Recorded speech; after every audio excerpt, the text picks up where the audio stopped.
Welcome to Gridiron Ring, a sports talk show covering football and professional wrestling. I'm your host, the Encyclopedia of Sports, Cool Hand Luke 96.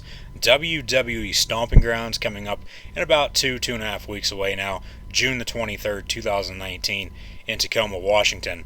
But we had Super ShowDown 2019 this past Friday over in Jeddah, Saudi Arabia, June the 7th. And we had 10 matches on the card, so I'm just going to go over what I thought of the event as a whole, give you my thoughts and opinions, following Super ShowDown, moving closer towards the first ever Stomping Grounds event on June the 23rd. So we'll have to see how that goes. But 10 matches for Super ShowDown this past Friday. It kicked off with the Usos and the Revival on the kickoff show, and it was a decent match. It really wasn't anything spectacular. They actually had the kickoff show, the panel. It was Charlie Caruso, David Otunga, and Beth Phoenix. They actually stayed home here in the States. They were up at WWE headquarters doing the kickoff show for Super ShowDown this past Friday, as WWE really didn't take a whole lot of people over to the Middle East for the Super ShowDown event. They went over, did the show, and got the hell out and came back home. They're on the West Coast now for the next couple weeks. Raw and SmackDown. Raw tonight, Monday, June the 11th, is in San Jose, California, and then Stomping Grounds in Tacoma, Washington. So if you live on the West Coast, you're a WWE fan, you want to go to an event, I'm sure they're going to be in your neck of the woods sometime soon within the next couple weeks. So highly recommend going to an event.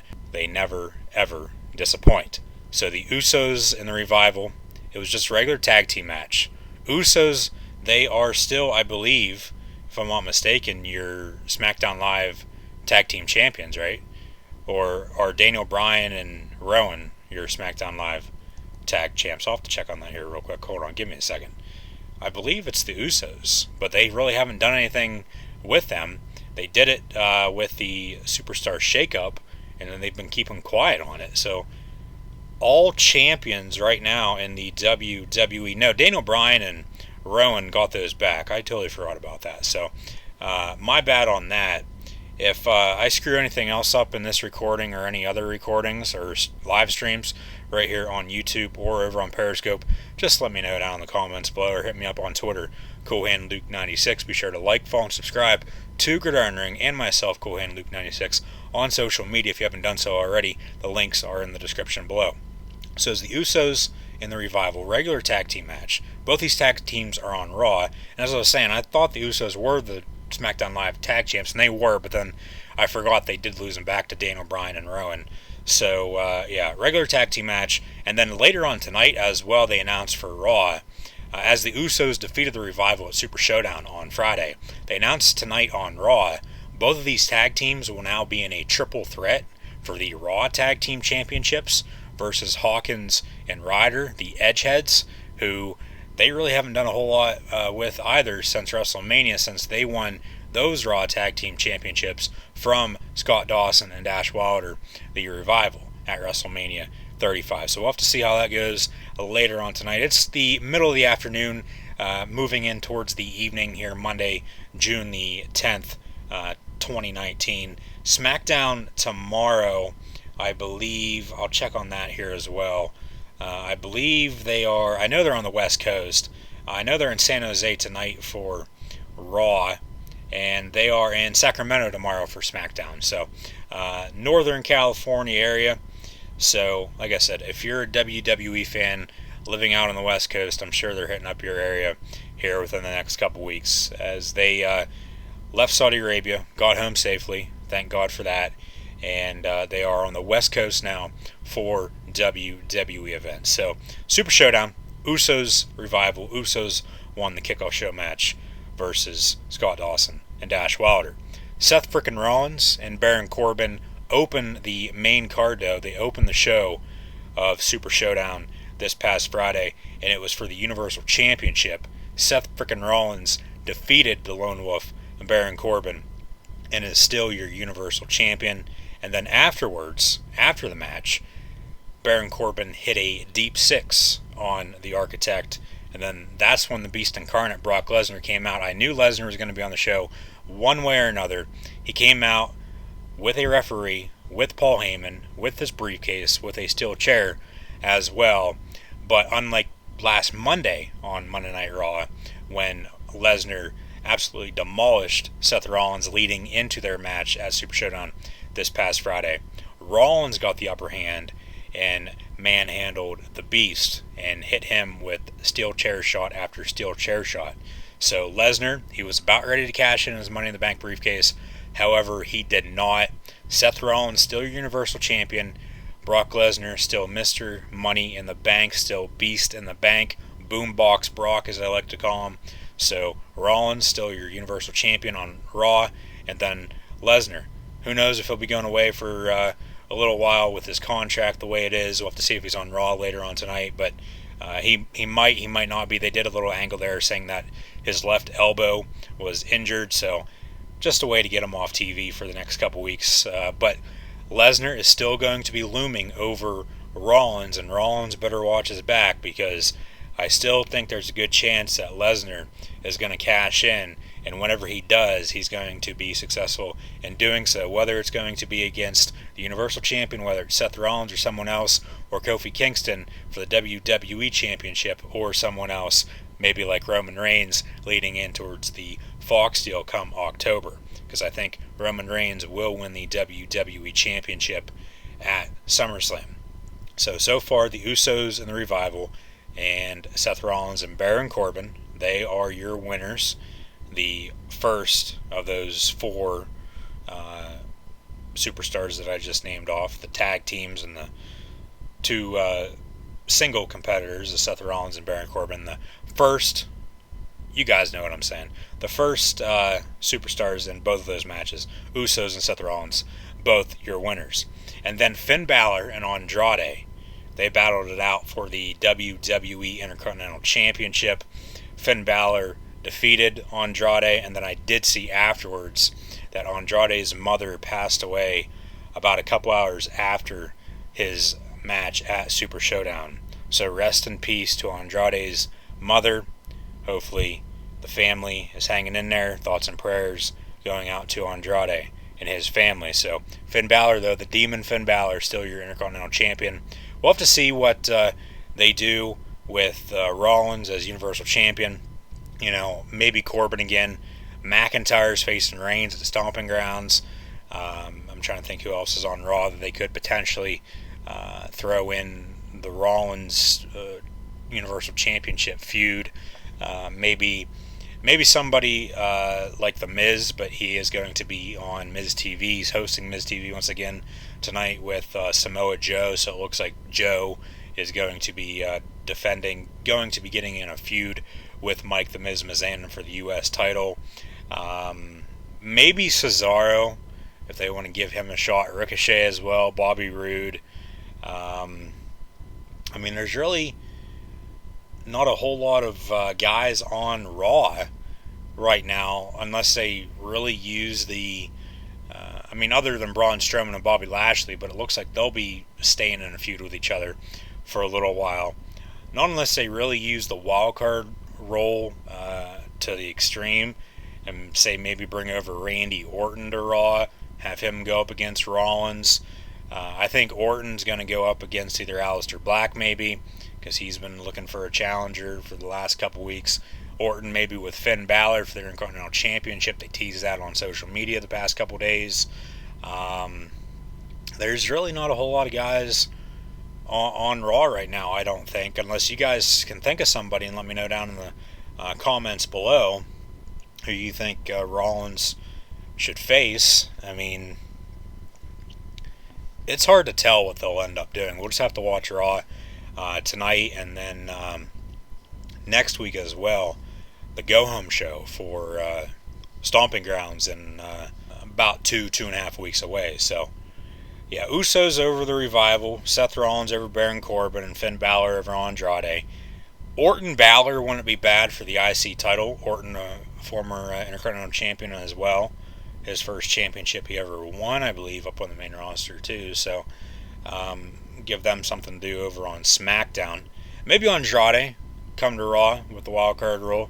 Have him with Rollins. I would say Drew McIntyre Okay, but like I said, he's going to have a singles match with Roman Reigns at Stomping Grounds because this Best in the World thing is continuing with Shane McMahon and Roman Reigns. So Reigns is going to face McIntyre in a singles match at Stomping Grounds on the 23rd, and Shane will probably be like special guest referee or something like that, I bet. Who knows? Maybe enforcer of some sort. Who the hell knows? But we'll just have to watch her on SmackDown to find out. But the next match was Shane McMahon and Roman Reigns, along with Drew McIntyre. So McIntyre tied up with this, but all this is to get Reigns over eventually within the next couple months leading into SummerSlam and then past SummerSlam. Like I said, maybe with Lesnar and Reigns then on SmackDown, with him being Money in the Bank leading into that Fox deal in October. Maybe they have Shane and Seth Rollins for the Universal Championship just to piss people off. I wouldn't be surprised one bit if they did that, just to give Shane a title run. With him getting up there in age, probably not going to be able to go, as long as he once was back, 15, 20 years. I mean, hell, he's still, putting on some decent matches, but it's just not the same. So I think eventually, hell, look at Undertaker and Goldberg, for God's sakes. Like I said, it's not 1995 anymore during the live stream. It's 2019.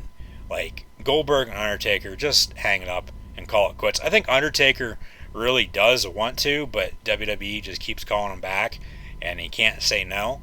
So we'll see what happens with all of them. Money talks, though, too. I'm sure they got paid a good amount there from the Saudis. So, yeah, Shane McMahon defeated Roman Reigns in a singles match after a distraction from Drew McIntyre.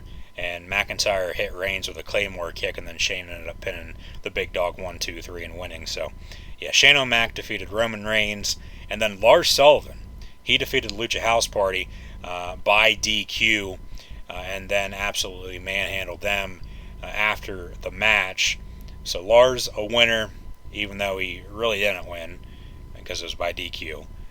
But then he got advantage of the Lucha House Party, took advantage, I should say, of the Lucha House Party afterwards. And then they announced later on tonight on Raw as well that it's going to be another rematch from Super ShowDown with Lars Sullivan and the Lucha House Party in another 3-on-1 handicap match, except this time around it's going to be a 3-on-1 handicap elimination match.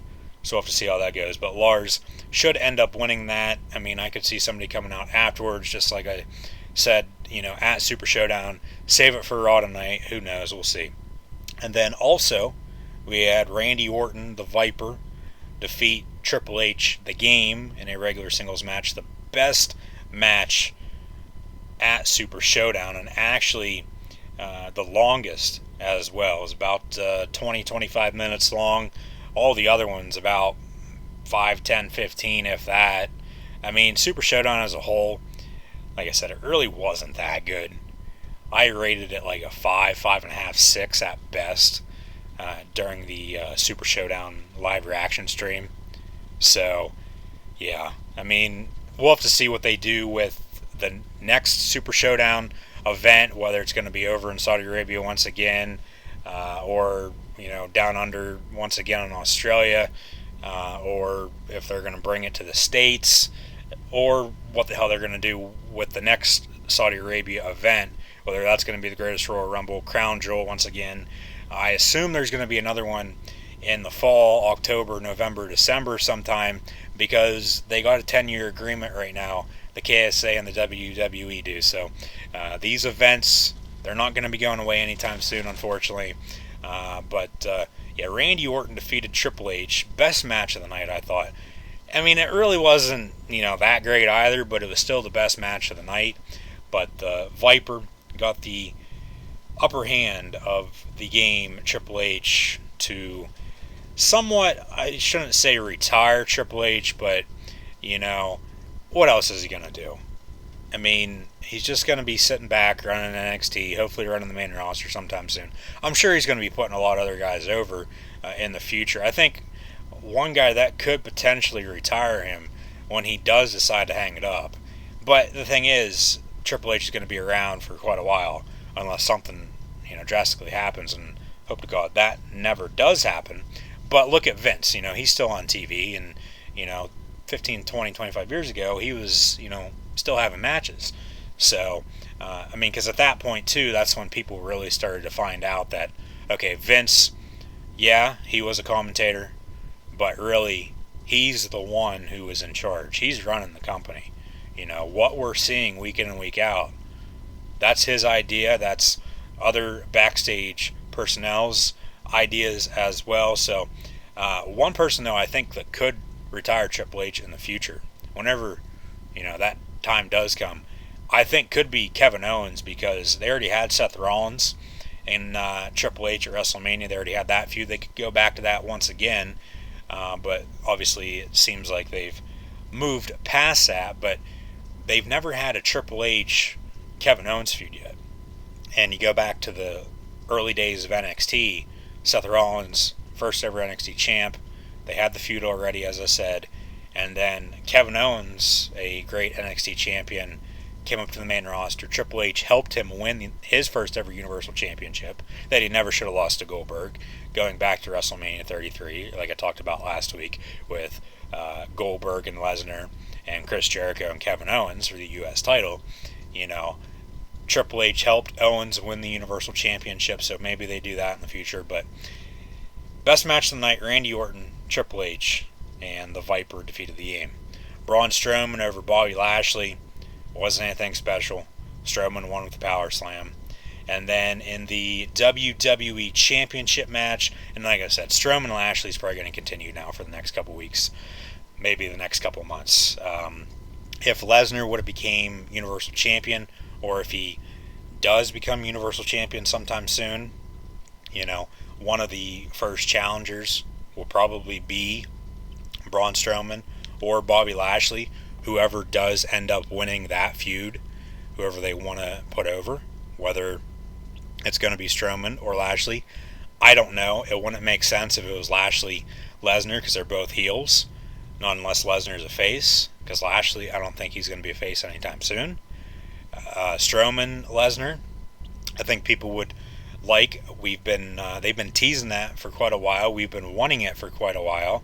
Strowman would be the face in that, and then Lesnar would be the heel, and then everybody would get on Strowman to, finally get Lesnar out of the company and, send him away for good. But then at the same time, Seth Rollins has been doing a damn good job holding the fort down as the Universal Champion, and I don't think he's going to be losing that title anytime soon. Not unless it's to either Strowman, maybe Samoa Joe, maybe Ricochet, who else? Drew McIntyre. Did I mention McIntyre? If I did not, I just did. So, yeah.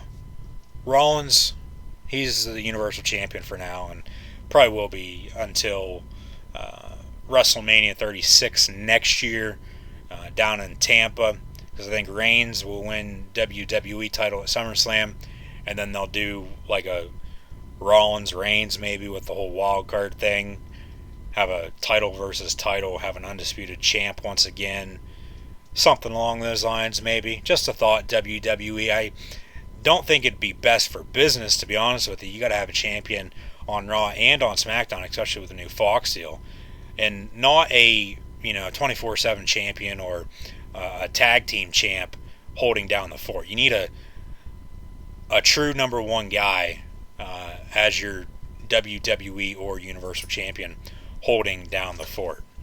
So Braun Strowman over Bobby Lashley, as I said, and then Kofi Kingston, he ended up defeating Dolph Ziggler to retain the WWE Championship. It was a decent match. They actually announced that at Stomping Grounds it'll be a rematch between Kingston and Ziggler. However, this time, since Dolph Ziggler wanted it in his backstage interview with Byron Saxton after the match at Super ShowDown, it'll be in a steel cage match at Stomping Grounds for the WWE Championship, Kofi Kingston versus Dolph Ziggler. And then Mansoor, not Ali, not Seth Rollins, even though he looks like both of them. And if Ali and Rollins had a kid, it probably would look like Mansoor. It probably would be Mansoor, I should say. Mansoor, he ended up winning it ended up being a 51-man battle royal, it says, even though it was only supposed to be 50. But Mansoor, he won. He won by last eliminating Elias. So we all know that WWE stands for Walk with Elias. But also some other competitors that were in that match. Akam and Razar AOP is back. Akira Tozawa was also in this battle royal. Ali, Apollo Crews, Bo Dallas, the B team, Curtis Axel as well. The Brian Kendrick, Buddy Murphy, Cedric Alexander, Cesaro. Chad Gable was in that. I didn't even see him, but I guess he was in it. Kurt Hawkins, as I said, along with Zack Ryder too. Curtis Axel, The Revival, Dash Wilder, and Scott Dawson. Drew Gulak, EC3, Eric Young, Eric and Ivor, the Viking Raiders, War Machine. Heath Slater, Jay Uso and Jimmy Uso, the Usos, Jinder Mahal, Good Brothers, Machine Gun Carl Anderson, and Big Luke Gallows, Matt Hardy, Mike Bennett, Mike Canales, Mojo Rawley was also in it. No Way Jose, Oni Lorcan from NXT and 205 Live, Otis, Heavy Machinery, Tucker as well, Ricochet, Bobby Roode, Robert Roode, Rowan, Rusev, and Shinsuke Nakamura are both healthy. They were in this match as well. The Singh brothers, Samoa Joe, as I said, The Revival, Scott Dawson and Dash Wilder, Shelton Benjamin, Nakamura, Sin Cara, the Singh brothers, Sunil, and his brother Samir Singh, The Miz, Titus O'Neil, Tony Nese, Tucker, as I said, Xavier Woods, and Zack Ryder. But Mansoor, he basically set the crowd home happy because this was the co-main event. Next, it was Goldberg and Undertaker in their first time ever match that really should have never happened, and hope to God it never happens again. But Mansoor, a Saudi Arabian born WWE superstar, won the 50-man battle royal at Super Showdown on Friday. So Mansoor, if you did not know, he is in NXT and will probably be staying there for quite a while, I would assume, because he actually just made his debut at the Greatest Royal Rumble last April. But Mansoor, your winner, won by last eliminating Elias, and then The Undertaker and Goldberg, as I said, first time ever in the main event. The Phenom, the Dead Man, defeated the iconic Goldberg in about a 5-7 minute match. The entrances were probably about that long as well for each of them. So match, it really wasn't anything special. Goldberg, I guess, got a concussion, hit his head in a couple different places in the ring during the match, pretty hard. He almost broke the Undertaker's neck, though, too, it looked like. You want to go back and watch my live reactions on Periscope, you'll see that. But after the match then, I guess, too, Goldberg ended up cussing out Mark Calloway, was pissed off at him for some unknown reason. Well, I mean, hey, man, if you could wrestle to begin with, you want to be in the situation. But so, yeah, Undertaker, he looked pretty damn good. Goldberg, he really could never wrestle to begin with. But, yeah, Undertaker defeated Goldberg at Super Showdown to end the show, basically, send the crowd home happy at that point, too. But Super Showdown, as I said, 5.5, 6 stars out of 10 at best. It really wasn't anything special. Hopefully Stomping Grounds will be alright, and then Extreme Rules as well in the middle of July in the Extreme Championship Wrestling City of Philadelphia, Pennsylvania. And then SummerSlam up in Toronto, middle of August, and then we'll have All Elite Wrestling All Out on August 31st. The next best WWE event's probably going to be SummerSlam, maybe NXT TakeOver Toronto the night before. But then probably wrestling as a whole from now until the end of August, All Out's probably going to be your next best wrestling event, going back to Double or Nothing Memorial Day weekend. So we'll have to see how things go the next couple weeks on Raw and SmackDown and the WWE pay-per-views, Stomping Grounds and Extreme Rules, and then TakeOver Toronto and SummerSlam 2019. But yeah, it is what it is. I mean, it was all right. Stomping Grounds was, Super Showdown. Stomping Grounds, though, as I said at the beginning, they announced 5 matches for this first ever event on June the 23rd in Tacoma, Washington. We'll have 2 women's matches for the Raw and SmackDown Women's Championships. The Raw side is going to be Becky Lynch and Lacey Evans for the Raw Women's title, and then Bayley and Alexa Bliss will face off Bayley and Alexa Bliss will face off for the SmackDown Women's Championship, and then Roman Reigns and Drew McIntyre in a singles match, and then 2 rematches from Super Showdown. The Architect Seth Rollins versus Baron Corbin for the Universal title. We'll have to see if Lesnar makes an appearance at that. If he does not appear on Raw the next couple weeks, the next time we'll see Lesnar will probably be at Stomping Grounds, if not right after, and then maybe Extreme Rules, we'll see. But then also Kofi Kingston, Dolph Ziggler, as I mentioned earlier, in a steel cage match for the WWE Championship at WWE Stomping Grounds. So thanks for listening, guys. Hopefully you enjoyed. Like, follow, and subscribe on social media. Links in the description below. I know I rambled on about some stupid shit there, but hopefully Firefly Funhouse will be great tonight on Monday Night Raw, because other than the 24/7 championship with R-Truth, Firefly Funhouse, in my opinion, is the best thing WWE has had going for them the past couple weeks. So yeah, Raw tonight in San Jose, SmackDown tomorrow in Sacramento, and we'll have to see how things pan out, how everything plays out the next couple weeks in the WWE. So once again, thanks for listening. Like, follow, and subscribe on social media. I'll see everybody now on June the 23rd for live reactions, play-by-play of the first ever WWE Stomping Grounds event. But be sure to keep an eye out for my WWE Stomping Grounds predictions a couple days beforehand. Once again, thanks for listening. Be sure to hit the thumbs up button, like, follow, and subscribe on social media.